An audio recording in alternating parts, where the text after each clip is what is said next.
Assalamualaikum warahmatullahi wabarakatuh. Jumpa lagi di kelas daring IPS ini bersama Bapak Maratama SIP. Pada pertemuan kali ini Bapak akan membahas mengenai sumber daya manusia negara-negara anggota ASEAN. Untuk lebih jelasnya, mari kita simak slide yang akan saya tampilkan berikut ini. Sebelum memulai materi ini, Bapak akan menjelaskan sedikit mengenai tujuan pembelajaran dari materi ini. Yang pertama, peserta didik dapat memahami konsep sumber daya manusia. Yang kedua, mampu menjelaskan jumlah, sebaran, dan komposisi sumber daya manusia di Indonesia dan ASEAN. Yang ketiga, menjelaskan pertumbuhan sumber daya manusia di Indonesia dan ASEAN. Yang keempat, mampu menjelaskan konsep sumber daya manusia, pendidikan, kesehatan, kesejahteraan. Yang terakhir, memahami berbagai etnik yang ada di Indonesia dan negara-negara di ASEAN.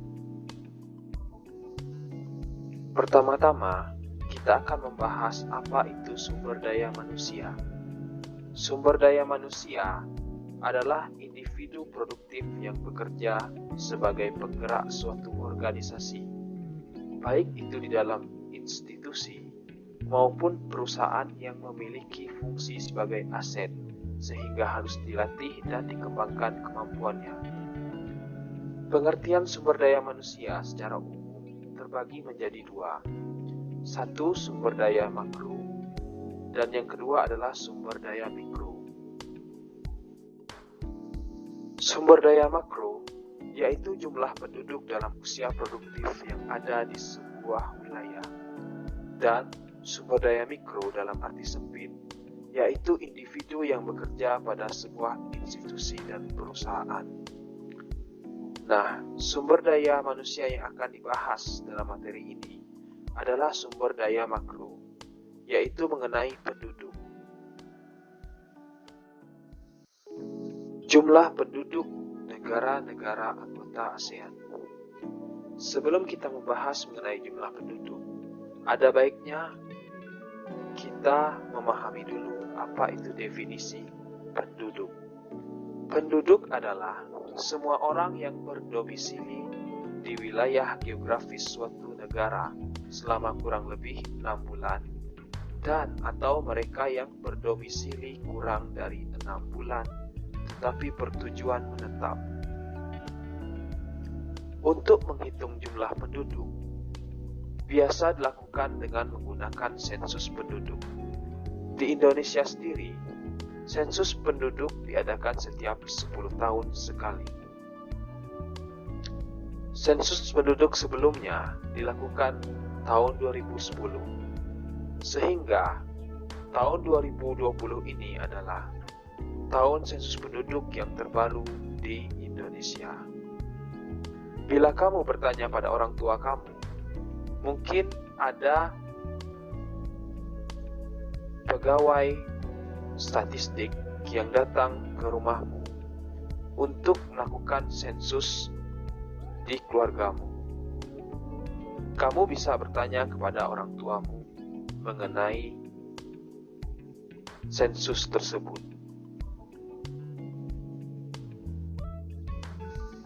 Nah, berikut adalah data mengenai populasi penduduk negara-negara anggota ASEAN pada tahun 2016.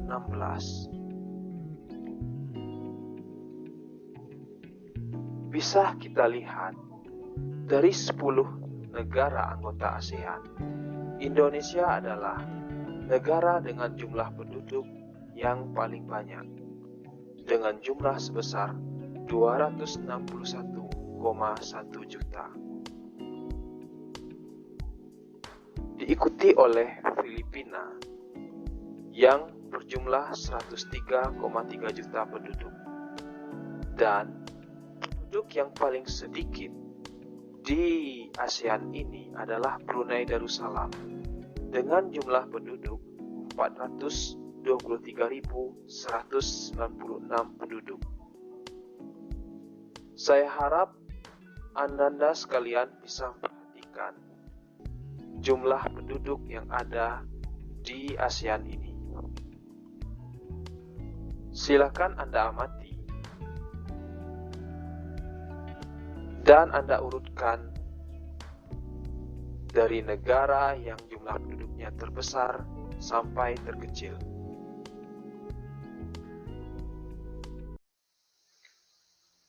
Persebaran penduduk negara-negara anggota ASEAN. Persebaran penduduk suatu negara atau wilayah tertentu dapat dihitung berdasarkan angka kepadatan penduduk. Cara menghitung kepadatan penduduk ialah dengan menggunakan rumus jumlah penduduk di suatu negara dibagi dengan luas wilayah.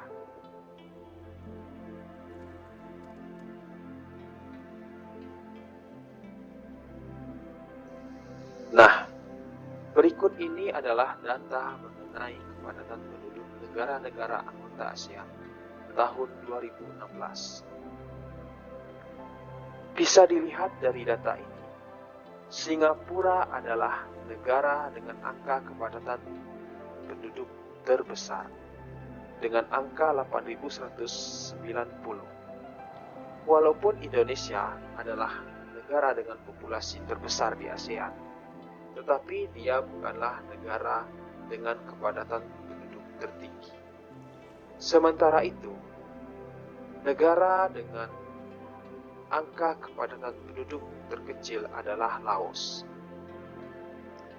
dengan angka kepadatan penduduk berjumlah 28. Nah, silakan Anda sekalian bisa menghitung rumus kepadatan penduduk, yaitu populasi penduduk dibagi dengan luas wilayah.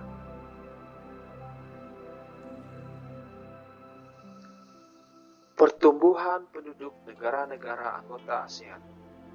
Pertumbuhan penduduk adalah perubahan jumlah penduduk di suatu wilayah tertentu pada periode waktu tertentu dibandingkan dengan waktu sebelumnya.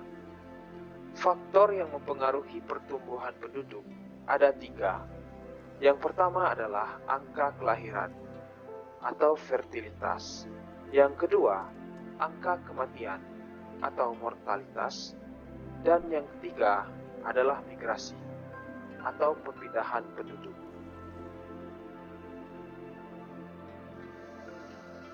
Pertumbuhan penduduk sendiri dibagi menjadi 2 jenis. Yang pertama adalah pertumbuhan penduduk total dan yang kedua adalah pertumbuhan penduduk alami. Pertumbuhan penduduk total ialah pertumbuhan penduduk dengan menghitung kelahiran, kematian, dan angka migrasi. Sementara itu, pertumbuhan penduduk alami ialah pertumbuhan penduduk yang hanya menghitung angka kelahiran dan angka kematian tanpa menghitung angka migrasi suatu penduduk.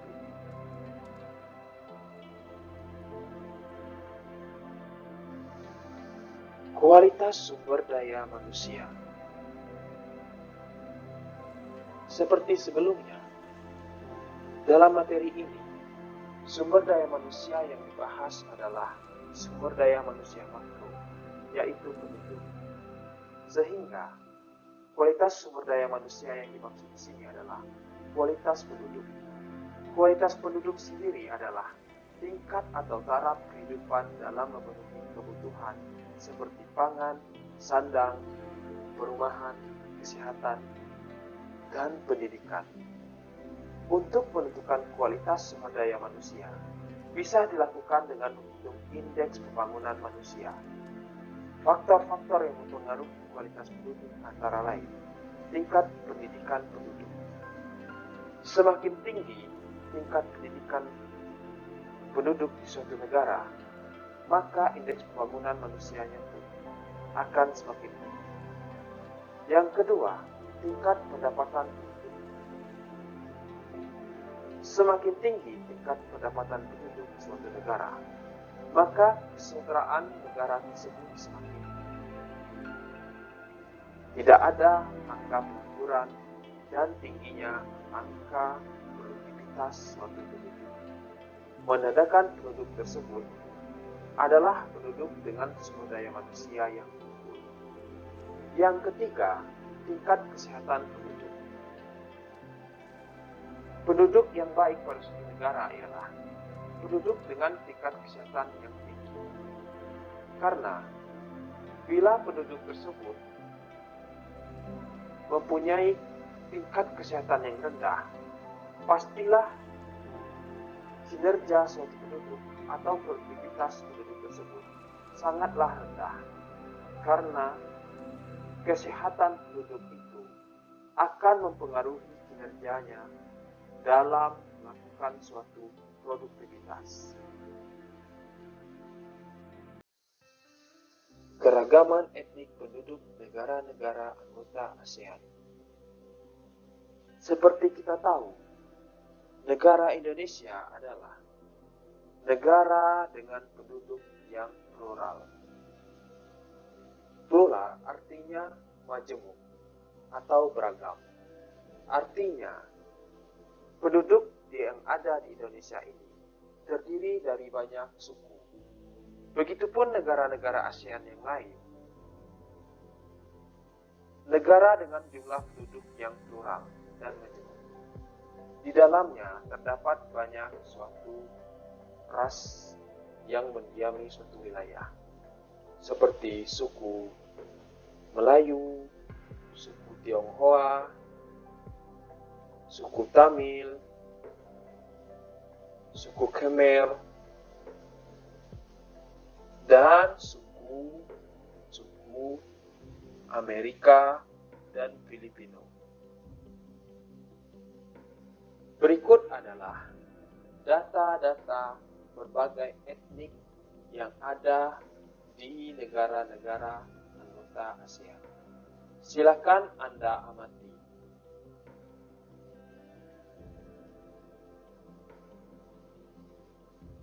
Negara Indonesia adalah negara dengan jumlah suku yang terbanyak di ASEAN ini.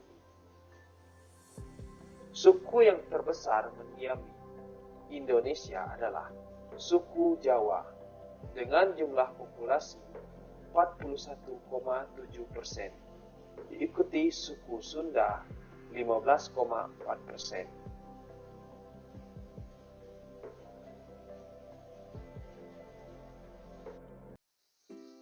Demikianlah materi kita pada pertemuan kali ini.